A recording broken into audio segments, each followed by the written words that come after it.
Janitorial Manager presents the Business of Cleaning podcast, the podcast that brings you the information you need to be successful in the cleaning industry. The Business of Cleaning podcast provides in-depth interviews with successful personalities from the commercial cleaning industry, as well as discussing the trending topics that matter to you and your organization. Welcome into the Business of Cleaning podcast for the month of May, your number one source for information on the commercial cleaning industry. We release new episodes monthly, live from the Janitorial Manager Studio located in Toledo, Ohio. I'm Tim Clagg, the Marketing Communications Specialist at AA Solutions and your host of the Business of Cleaning podcast. Today's episode is titled Building Company Culture, Vital to Retention Success. And this month, a gentleman whose business has had a lot of success in building a culture and retention. We're talking with Edwin Eaton, owner of iPro Building Services and Blueprint Janitorial Consulting. Edwin started iPro Building Services in 2013, and now they've been able to expand across 3 states, ranging from Washington, Oregon, and Idaho, and continue to grow in the Pacific Northwest. Welcome aboard, Edwin. Can you believe that this summer will mark 10 years since you started this journey with your company? It's crazy to think that. Yeah, July 1st is 10 years, and it doesn't feel like 10 years. It just feels like it started just, a couple months ago, just how crazy things are. But yeah, it's amazing to think that. What a perfect way, to kick off 4th of July weekend. I'm sure with everything that you guys do, as we'll discuss regarding employee retention and culture, you guys have something pretty special planned.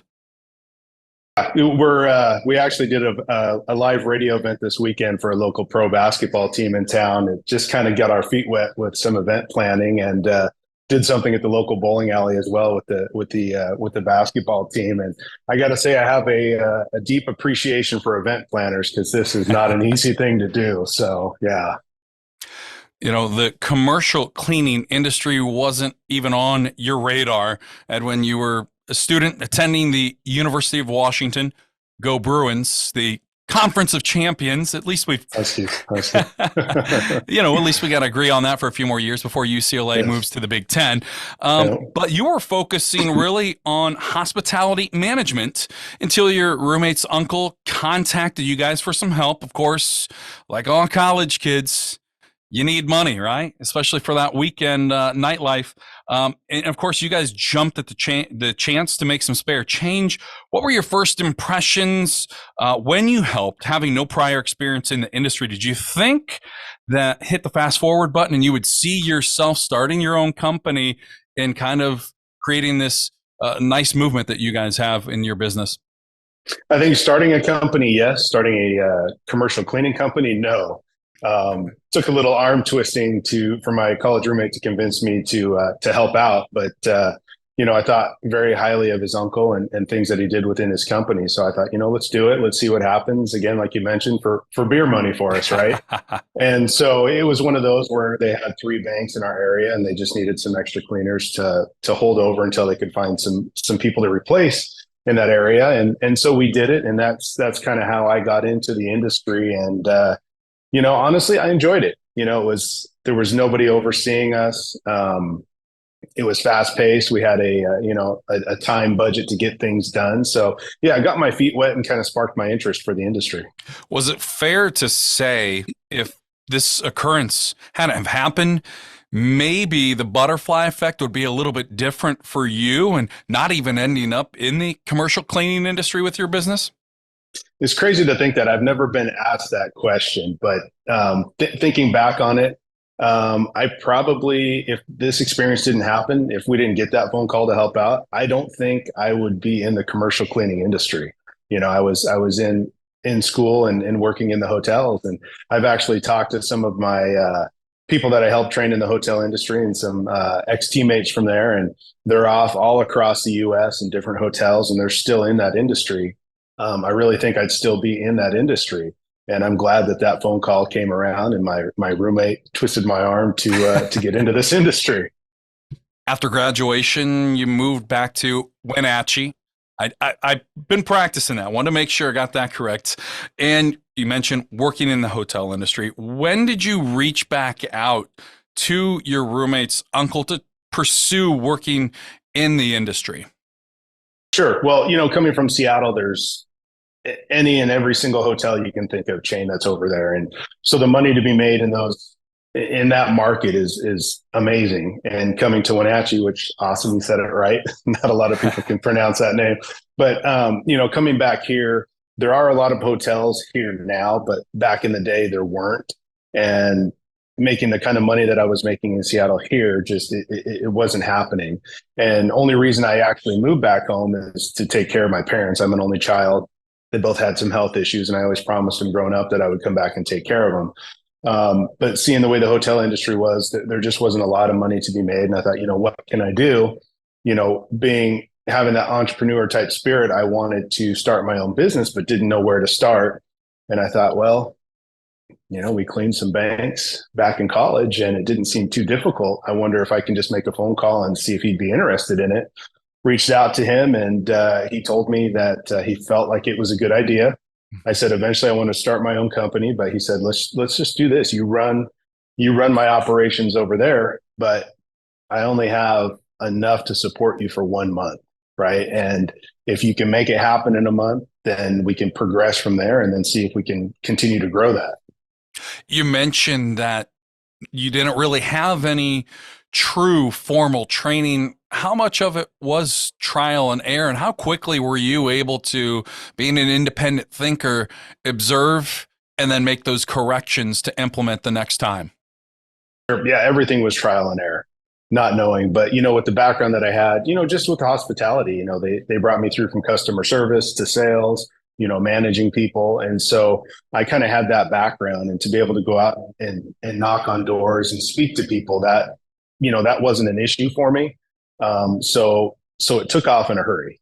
And, as we start adding more accounts, it's like, I don't have any employees. It's just me. So now I've got to do the cleaning and I've got to sell. But yeah, I mean, just with the background that I had, it was a good fit. But learning the industry, I'm always learning. I'm probably, since college being in this industry, but I'm still learning every day. There's something new that comes around and there's always something to learn. I like that mentality because I kind of always discuss that with people in whatever your industry in. If you're not learning something new every day, if you have 100% of the knowledge and everything figured out, then your life is complete. There's no purpose. So I really like that style of thinking that you embody. You saw how much potential was in the industry with this opportunity. You wanted to expand. You went to him with some plans that you had about expanding, but it was met with some reservation. What were the concerns from his end that he maybe said, I don't know, I'm not sure if we want to expand? Really, it boils down to money, and there just wasn't a lot of money there. I always say to my staff, no risk, no reward, and you've got to take that risk. And he wasn't willing to take that risk. And, we continued on, our daily stuff every day, but it just got to a point where we were just really butting heads. And I really wanted to make the jump and expand. We had some clients in town that had businesses in other areas, and that just wasn't an option. Like, we can't support it. We can't do this. We can't do that, and it just didn't work. And so eventually we sat down and talked, and we felt that just, a mutual separation. And he was going to continue to do his thing, and I was going to continue to do mine by starting iPro. As a new business owner, how much did your background in sales and customer service allow you to quickly build relationships and develop them relationships into getting contracts for your company? Sure. I mean, it's something new that I got into. So, there's the dental offices and the insurance offices and things like that. No problem. You can get in, talk to them. And, being born and raised and growing up in the Wenatchee Valley, I knew a lot of people. So that was easy to get to them. But then as you start getting into the larger clients, that's a lot more difficult. And so there was a lot, like you mentioned, trial and error. there was a lot of that and a lot of learning experiences to go there and a lot of failures on how to get into these bigger places. But yeah, just the background itself helped me open up a lot of doors and start learning. You mentioned something that's close, near and dear to my heart: family over everything. You move back to the area, take care of your parents, and also starting this new business. Your wife helped you out doing so many of the day-to-day tasks to Yeah. help make sure that this adventure was going to be a success. She did. She was in the banking industry for about 10 plus years. We dabbled a little bit in eBay. I used to sell just some things on there. I mean, you and I were both sports card collectors. That's kind of a hobby of mine. And so, I dabbled in that a little bit and was making some money doing that. And my wife, who's never played a sport in her whole life, decided to, she met some friends through the bank that were in a hockey league, a women's hockey league, and they convinced her to play. I mean, for a person that's never played a sport, I think hockey is a pretty difficult sport to pick Very up and much. play, right? So she got into that, and through that, she met some people who were part of this company that sells corsets. People that don't know that, you think of Kim Kardashian and things like that wear the Right. corsets, right? And so she basically got into this situation where they asked her, hey, we've got somebody that's down in Texas that resells some of the corsets that get returned or they're irregular. We know you do eBay. Would you be interested in maybe selling some? And so next thing you know, our garage is filled with all these bins of corsets. And my wife said, you know what? I have enough supply here and I'm selling enough on this that I can actually quit my job and help support you do this. And so that was, it made me feel a lot better. It kind of took that edge off a little bit that, she was in there and she was doing the day-to-day stuff for me. So she was, doing, once we got employees, doing the payroll, but she was in there and she was, doing any type of paperwork that we needed to do for certain contracts. She was even going out there and helping me with cleaning and stuff like that too. So I mean, she was tremendous help getting this off the ground, and I owe a lot to her for what she did. Leaving a well-paying job to again take a risk and let's see where this goes. Where there's risk, there's great reward. And you guys have certainly been able to achieve some high rewards here. Wenatchee, a city that's right around 55,000 people. And you guys were expanding pretty quickly. Let's dive into the dedication and what it takes to be able to reach and get new areas growing, because that's a process in itself. And especially too, at this point, it was just still the two of you. It was, yeah. And as we started to build the Wenatchee area up, we felt comfortable finally hiring, our first employee. And that kind of took a lot off the plate for us to be able to continue to grow some more. And so it spiraled from one employee to two employees to three employees. And then we had a couple customers, when I was with the other company that said, hey, we've got another office that's about an hour away. We love your services here. Would you be interested in doing that? I'm not the type of guy that's going to tell you no. If I see an opportunity, I'm going to go for it. So hopped in the car, drove out there, took a look at the other office, put a proposal together. They said, let's do this. When can you start? We can start as soon as you need us to start, right? Okay, you're going to start next Monday. And so again, we're off and running in a new area. I don't have anybody doing it, so I've got to take care of it. But this time around, I have some employees on board now that I can take with me to assist me with that. And so we've kind of taken that mentality where if we're not in a new area that we want to expand to, but we pick up something, we've got the employee support to help us get that going and buy us some time to find, some workers, some supervisors, and some management staff. Before you guys expanded, right at this point, before you started hiring those couple people to help you out, how exhausted were you? Because that's the thing a lot of people don't realize. You're putting in long hours because it's just you, your wife, nobody else, no other help, and you're working 6 days a week. There's very little time off to enjoy the things, the hobbies, and have some you time. So how, at that point before that expansion, how exhausted were you? Well, being from Washington, he's not with the Seahawks anymore, but Russell Wilson, his hashtag was "There's no time to sleep," right? And that's pretty much what it was. There wasn't even enough time to lay down and close my eyes for very long at all because I'm back at it again. And so it was physically exhausting. It was mentally exhausting. But you just got to kind of push through that as a business owner to get to the top of that mountain to be able to see the other side. So I look back at it now. A lot of employees will see me now in the office doing office work, and they're like, "Well, does he actually go out in the field?" And they don't know the story, but then they actually see me. They actually see me out in the field, and the next thing you know, with social media, they're making a TikTok or Snapchatting people that, hey, the boss is out. He's out here cleaning and doing stuff too. So, I mean, I still get out there in the field because I know what it's like. But yeah, I mean, just physically, mentally exhausting getting through those first few years. And what you just said, that goes a long way of earning respect, right? That's obviously employee owner relationship. You want that. When they see you out there getting your hands dirty, it just elevates that respect to a whole new level. Okay, he isn't just pushing papers in here. He can get down and dirty with us out here in the field as well.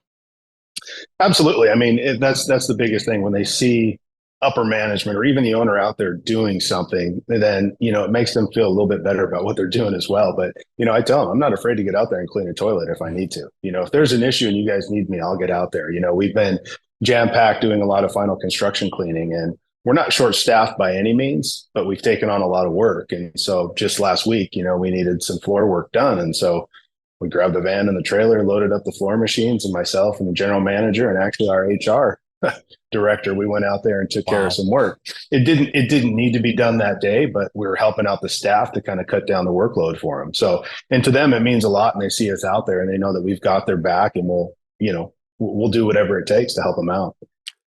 We're speaking with Edwin Eaton, owner of iPro Building Services and owner of Blueprint Janitorial Consulting Marketing. Such a priceless tool in any industry, but especially in the commercial cleaning industry.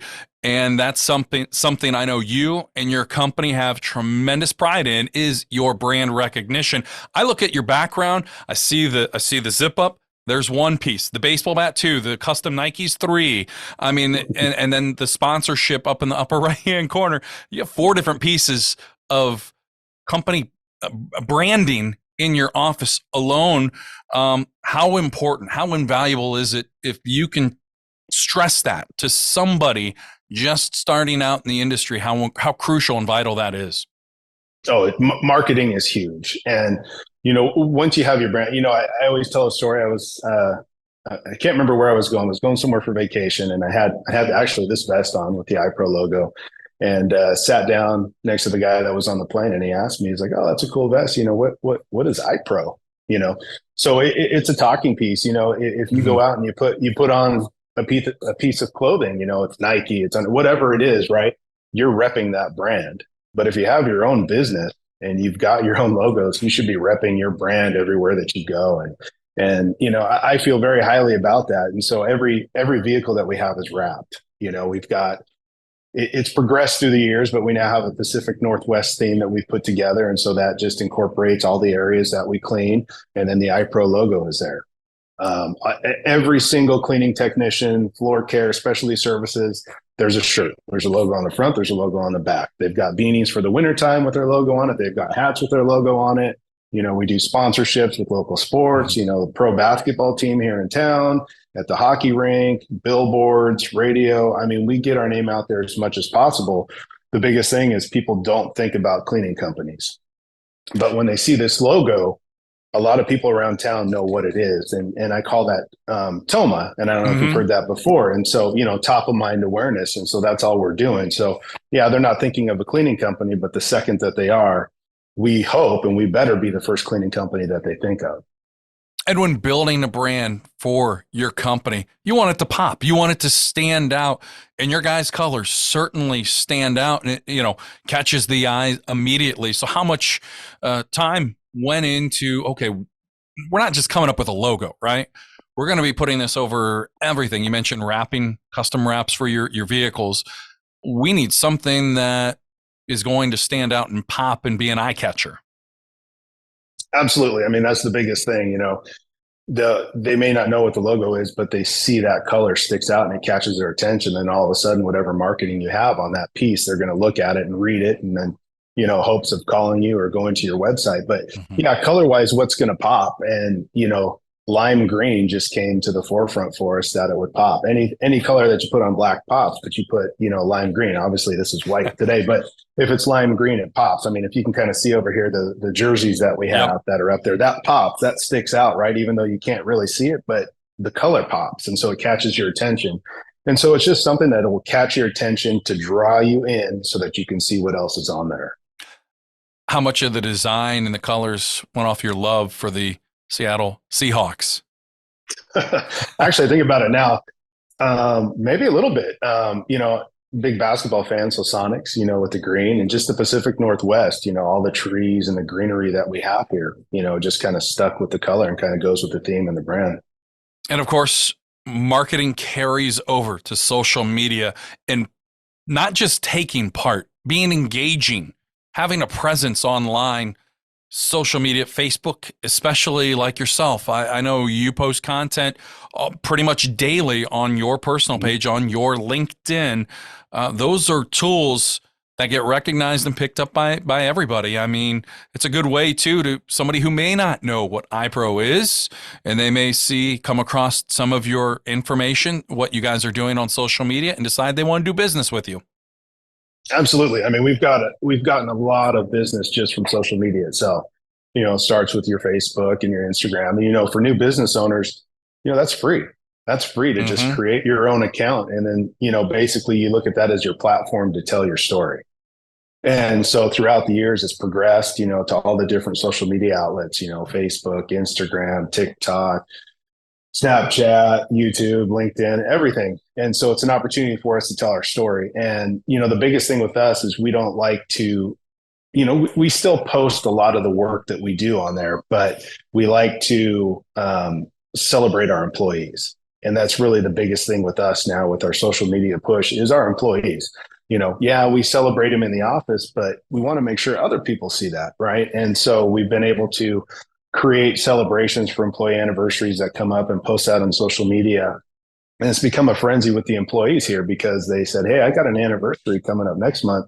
When are you coming down to the office to take the picture of me and post that on social media? I want my family and friends to see that."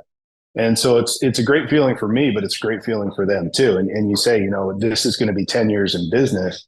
And just for me, it's just, I'm thankful for every employee that we have. And just to be able to do something to me, which seems as little as putting them on social media, to them, that's just a huge thing that, it's almost like they become a local celebrity when that thing gets posted. So.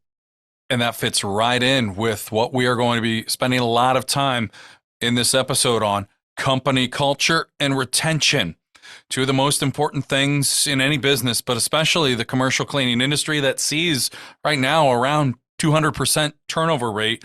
And you guys have managed some of the things you just talked about, celebrating birthdays. But when did you realize that this was something that you and the company needed to spend more time evaluating, appreciating these employees? Yeah, I think it clicked a few years back, and we would have little employee meetings and things like that. There wasn't a whole lot of interaction. It was just the supervisor, the manager, myself talking to the staff, and that was that. There'd be some pizza or some food and drinks, and that was that. But there wasn't a lot of engagement. And so, Mm-hmm. after a few of those meetings, I thought, man, what can we do to, have them come in and just, it's not another meeting. How can we get them engaged and do fun things? So it was doing fun things for them, giveaways and asking them questions. And then people started getting into it. And then it clicked even more with me.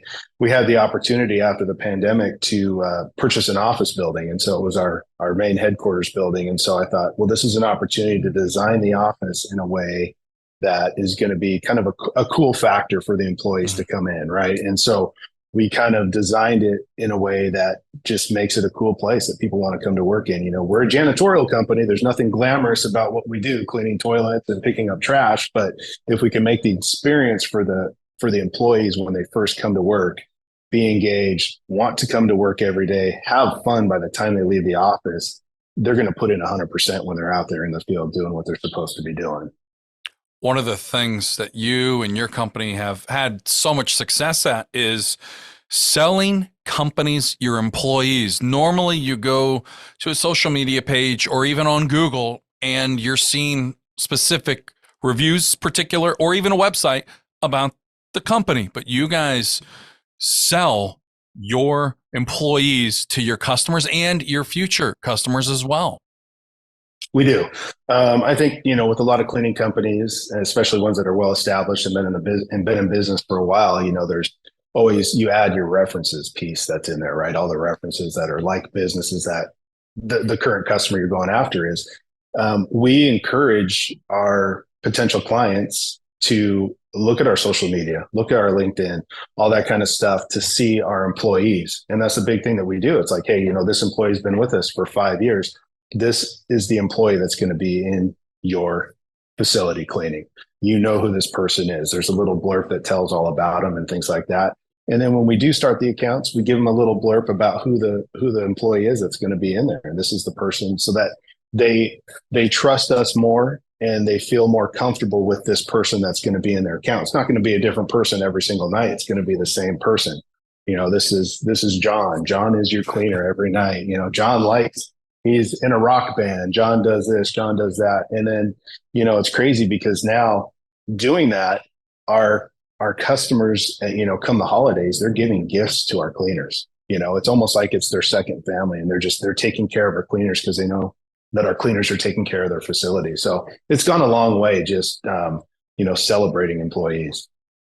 And that goes a long way to, one thing that you've been really engaged in is letting your team leaders and employees getting involved in the company meetings, not just having a voice, but running, researching, gathering information on a specific topic that's assigned to you or a topic that they may research and come up with on their own.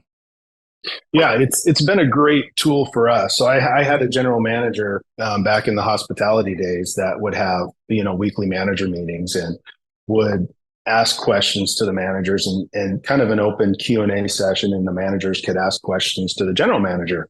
And I kind of ran with that here, just having normal manager meetings. That's great. But again, back to when we were doing employee meetings, it didn't seem like the employees were engaged and really fully grasping the information we're trying to give them. And so it kind of started that way with the manager meetings, and then it's slowly progressed, and we found different ways to get everybody to interact. We have 3 different offices and multiple managers and supervisors in each office.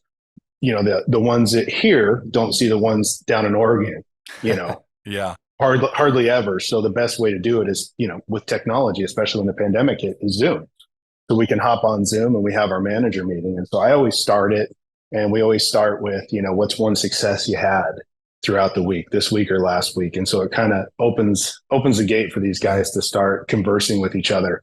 And then it's progressed to me talking to bringing on special guests, not just guests that are in the cleaning industry itself, but other people with leadership roles and things like that. And I give them little topics if they want to speak to the staff, and they do that. And then it's progressed to, hey, I'm going to pick 2 managers every week, and they're going to do a presentation to the staff, to the management staff in the meeting, and it could be how to run a staff meeting, or, how to handle a employee that complains a lot. How do you handle this?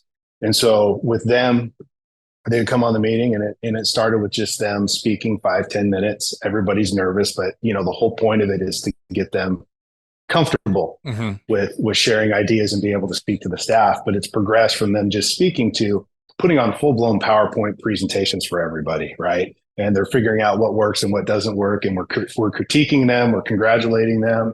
And the cool thing about it is now, where they wouldn't see each other before, they're calling each other now, asking for advice. Hey, how did you handle this situation?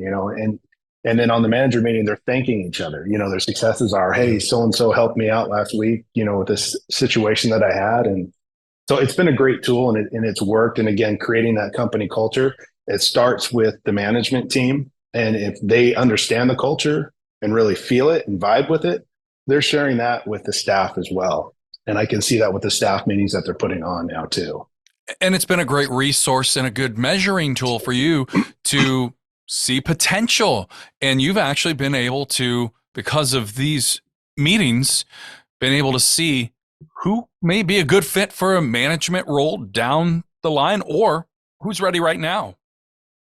Absolutely. Yeah. It's again, trial and error when you do this. And, I've always said, a great cleaner isn't necessarily a great supervisor or manager. Mm-hmm. And a great supervisor manager isn't necessarily a great cleaner. So you have to find some kind of balance there. And I've told the story before, but I've had this cleaner. She's been with me. I think actually this year is her 6-year anniversary, but great cleaner, OCD. She's the kind of gal that'll get on her hands and knees and clean the baseboards, even though it's only supposed to maybe be done once a month on the scope of work. She's out there doing it nightly.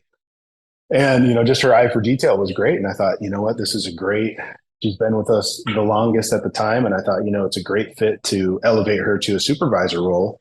We trained her a month or two and we felt very comfortable, cut her loose on a Friday night, which is usually our busiest night. I came in Saturday morning. I had left my golf clubs at the office to pick him up to go golfing. And it was about 10 in the morning and she started at 4 o'clock the night prior. And she was in there, bloodshot red eyes, Oh, wow. typing up her nightly recap.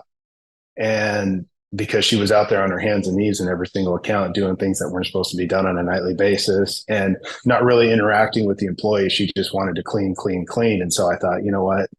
I don't think it's going to be a good fit for a supervisor role. I think you're just a cleaner. And she completely agreed. She's like, you know what? Cleaning is my passion. That's what I want to do. I don't really have a passion to interact with and be in charge of other employees. And so, okay, I understood that at that point. And then now, yeah, these meetings and everything gives us a good opportunity to really evaluate everybody and see where they're at.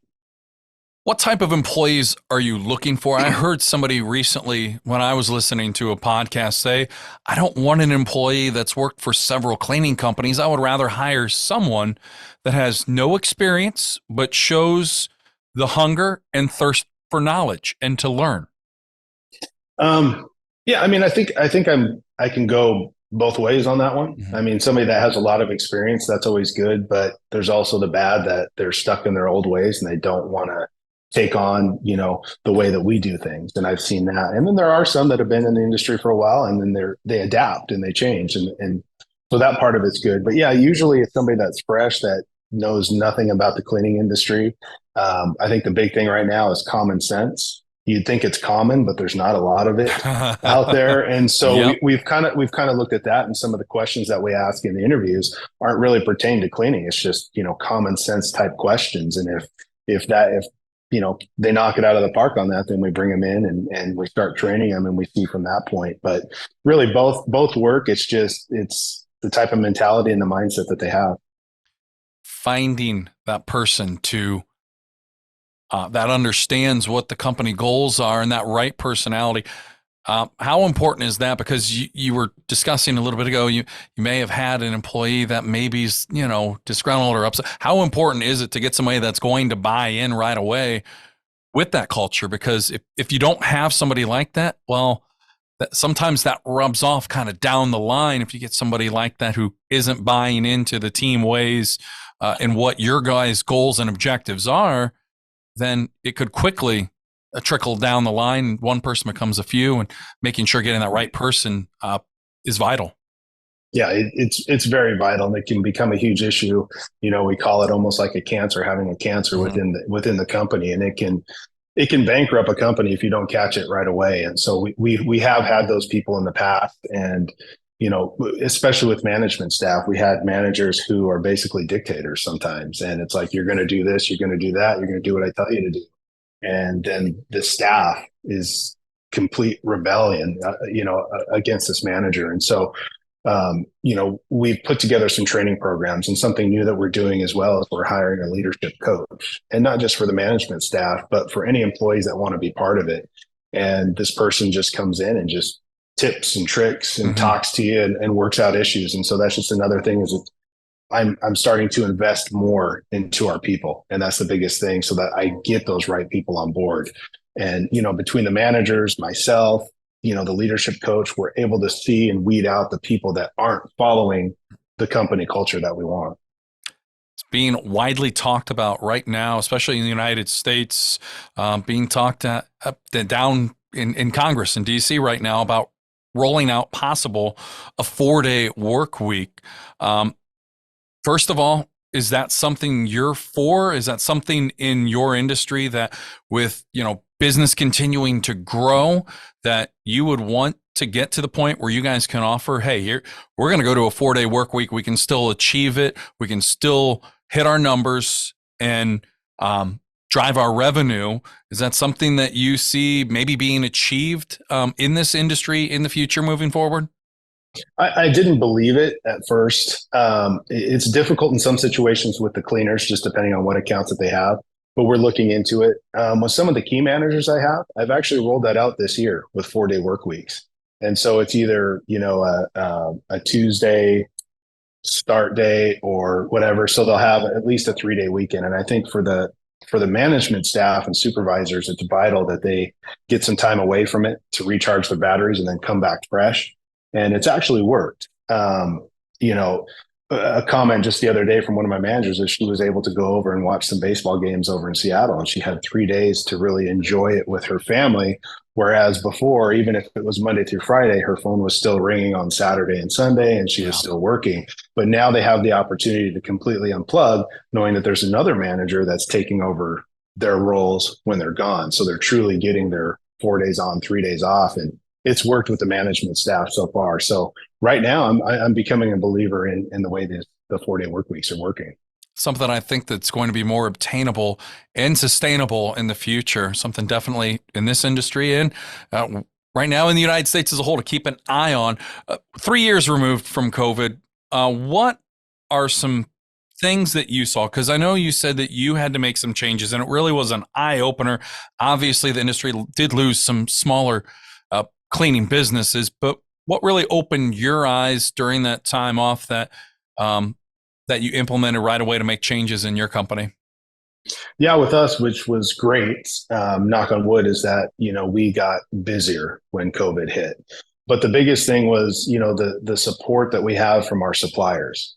Before COVID hit, obviously there's still the cold and flu season that's going on, but electrostatic guns were already in place before the pandemic hit. And so luckily, before it hit, we already had a few within our staff to be able to go out there for cold and flu season. And it just happened that when the pandemic hit, these electrostatic guns just took off and everybody needed to get them. And if you didn't get one, you were hurting to try to figure out how to disinfect places. And I think that was kind of the downfall of a lot of cleaning companies. And luckily we were able to get our hands on a lot more and be able to do that. And so I think cleaning is now kind of in the limelight, right? Because to keep these businesses open now that people are coming away from home and coming back into the office, being asked to come back into the office, they need to make sure everything's disinfected and clean to keep everybody healthy. And so for us, it's given us an opportunity with the pandemic to change some policies and procedures on how we do things, especially when it comes to disinfection and our cleaning procedures in each location that we're at, from the restrooms to the kitchens to the break rooms.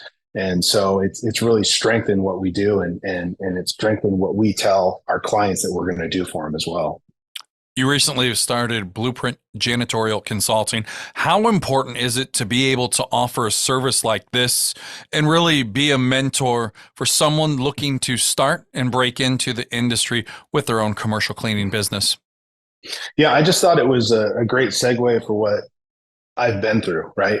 10 years this year of all the failures and the successes that I've had. And I see a lot of consultants that are out there in the cleaning industry. I couldn't put a percentage on it, but I can know it's a pretty high percentage that a lot of these consultants haven't been actively in the cleaning industry, meaning they haven't owned their own cleaning company and have seen how it is, right? And so I've been through that, and I just felt it was a good opportunity for me because I was getting phone calls and emails. Hey, can you help me out with this? Can you help me out with that? Cool stories. I helped a guy out in Florida secure a $90,000 a month account. Didn't charge him a dime for it. I got into it. I was happy to help him and look through the numbers and get things going. And it was just awesome when he won that account. And it was just a feel good for me. And I thought, you know what, if I can help him, I want to help other businesses. And so it spiraled. I mean, I've got a good list of clients that I have right now that I'm helping grow their cleaning business, and they're listening to things that I've told them that I've failed on, and things that I have been successful with, and it's working in their businesses. And that's one area I think that's kind of lacking right now across all industries is that next generation of mentors. I've been fortunate and blessed to have some great mentors throughout, my career, but it really is important, especially if somebody is looking to go all in, just like you did, understanding your story, the trials, the tribulations. There's going to be good days, there's going to be bad days, but Yes. giving back, that's what it's all about. And you certainly, truly take that into perspective in your heart. Yeah, and I took it a step further and created a local networking group with three other local businesses here in town. One's in the automotive industry, one's in the real estate industry, and one's in the insurance industry. And we call it Entrepreneur's Edge. And what we do is we have a meeting once a month, and we invite one new business to come be a part of our group, kind of a Q&A session. They come in, we fully cater it. We bring in food, we bring in drinks, and then we tell them our story. And then we open it up to them. What do you need help with? Tell us your story. What's going on? And it's crazy with these guys. We seem to one up each other every time. I had the first meeting at my office, and I had a full spread, the charcuterie boards and some whiskey and some beer. Nice. And then the next meeting, the other guy, he's got this custom Ford Mustang pool table, and he's got the Cuban cigars and the drinks, and it's fully catered. And so we take pride in it because we want to make sure that they see what we're about. And then we want to share our stories and then just really help them grow. And so, the pro basketball team, you see the poster there, they got awarded the franchise 3 months before the season started. And so collectively, we took our expertise and helped them. They came to our meeting and we helped them, from marketing.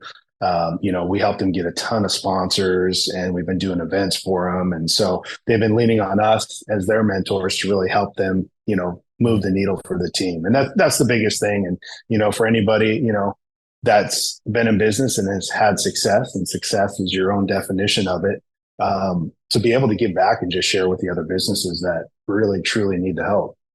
When you've been doing the consulting right now, what are some of the big issues that you're seeing people have who are just getting started in this industry? What mistakes would you tell any listener right now? Hey, I made the mistake this, and this is what I'm seeing from other people who are just getting involved as well. Yeah. I mean, the last 3 cleaning company owners that I spoke to, they were all cleaners. They knew nothing about business when they got into it. And they felt because they were a good cleaner that it was just a segue for them to own their own cleaning company. And then what they discovered is, oh no, there's a lot to it. You got to know how to sell. You got to know how to talk to people, the customer relations part of it. And, what I tell them is, in real estate, it's location, location, location. And in this industry, in the commercial cleaning industry, it's communication, communication, communication. And that's kind of the biggest thing that I try to let everybody know is you can never over communicate in this industry. And that's the biggest thing, communicating with your managers, communicating with your employees, communicating with your client. And it goes a long way. And so a lot of people have really listened to that, and it does make a big difference. But really the biggest thing I see is that there's no business plans put together, and they're not prepared when they jump into it on what steps they should take. And so I've been trying to help them figure out, okay, this is where we're going to start. What are the type of businesses that are in your area? Who can we target? How can I help you get this or that? And we kind of go from there.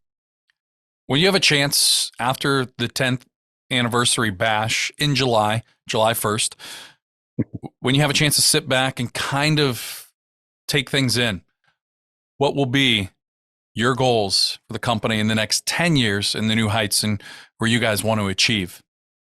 Sure. Yeah. I mean, just your question alone, would I have gone down this route if my college roommate's uncle didn't contact us? That's just crazy to think that. But yeah, I mean, 10 years from now, I've got my son. He's my stepson, but I've been in his life since he was 3. He actually just added a hyphen to his last name and added my last name to it. That's awesome. But it really is. I mean, he caught me off guard as a surprise on my birthday. Went to the courthouse. went to the courthouse, and I thought, oh man, what did he do? What did he do? And it was to meet in front of the judge and to get that official to add my last name to his. So it's very cool. So 10 years from now, he's been in the business. He's been in the business since he was 16. He's 21 now. He's seen everything. And so, it's progressing him to get him to learn to hopefully take it over and go from there. But, I want to my wife tells me to slow down and stop growing. And I tell her I can't stop growing, because if you stop growing, something could happen and you could lose something. Yeah. And so for me, it's just to kind of sit back a little bit more and not put so much effort into continuing to grow the business, but to transfer my effort into growing my staff and growing my management team. And continue that excellence that you guys have already had for 10 years. That will certainly be your guys' stamp, the excellence, attention to detail, and going above and beyond. You and I, you mentioned it at the top of the podcast. We had a chance in our introductory call to talk about sports. You're a big sports guy, and we're both in the hobby of sports card collecting, but it's just not you that's has that passion. It's also your daughter who's involved, and you guys have built upon collecting cards and have your own eBay store. How special has that time been to develop this mutual interest in the hobby? Yeah, it's pretty cool. I mean, I've been doing it since I was younger, and I brought there was a card shop that opened up here in town, and I just said, hey, let's just go take a look. She was never really into it, but we went in there and she saw all the cards, and she got into it when we opened up a pack. And literally the first pack, and I think I told you, was a 1990s junk wax of NBA hoops. And she opened it up, and I think the fourth card in was Michael Jordan, and that was her favorite player, and that was it. She was hooked. Oh, it's a good player to certainly hop on right away. The GOAT, right? In my opinion. No discussion about any of that. He's hands down the GOAT. I agree. So, well, there you go. Oh, there we go. Yeah, absolutely. But no, I mean, it's been big. And then she got into the fact, I think, that she sees me and my wife in iPro, and then saw my wife doing eBay, that she kind of has the business sense. And she said, Dad, we should start a store and sell these on eBay. We can make some money off of them. And then that gives us more money to go buy some more cards. And I thought, well, if you want to do it, we can set it up. And so, yeah, it's called DDC Cards, Daddy Daughter Cards. And that's our eBay store. And so, I think I've taken most of the work on it. She just pulls all the cards and says, "Hey, you should send those in, get them graded." And then, when there's a sale, I've got to package everything. But she's been helping with that as well. But it's pretty cool to share a hobby, with my kids. That's awesome. I'm a new father, 7-month-old at home, and certainly I hope that's something that I can pass along. But who knows? Maybe you mentioned your son, maybe taking over the business. Maybe she gets involved as well. Yeah, I think she has that business sense, and I think she's going to get into it. She's been folding rags as it is, so she knows. Edwin, I appreciate you coming on the show, sharing your knowledge, your secrets in retention, company culture, and the consulting side of things in the industry right now. Where can people follow you and the company online as well if they want to give you a follow? Yeah, no, we've been talking about social media, so we're all over there. You can check me out on LinkedIn, Facebook, Instagram. Our website, it's kind of unique. There's no .com. It's just worryfree.cleaning is what it is. So, but really quick, because I'm a big sports fan, and we kind of talked briefly, and you were telling me that your mentor was Ian Eagle. Yeah. That is pretty cool. Yeah, he's been a good friend of mine for the last couple of years. And, obviously he'll be taking over for Kevin Harlan next year as the voice of March Madness. And knowing him only 2 years, I felt like we've been good friends for about 20 years. And he's certainly provided myself some great feedback to apply to my game as a broadcaster, but just kind of one of those people that helps make you a better person along the way. And that's what it's all about, improving to be better at our lives and be better at working, be better at broadcasting, or just in our personal lives. Absolutely. And that's one heck of a mentor to have. It is certainly a great guy. And that will conclude this month's edition of the Business of Cleaning podcast. Be sure to subscribe to us on Spotify, Apple Podcasts, Google Podcasts, or wherever you get your podcast from. From everyone at Janitorial Manager, my guest, Edwin Eaton, I'm Tim Clagg saying so long. Until next time.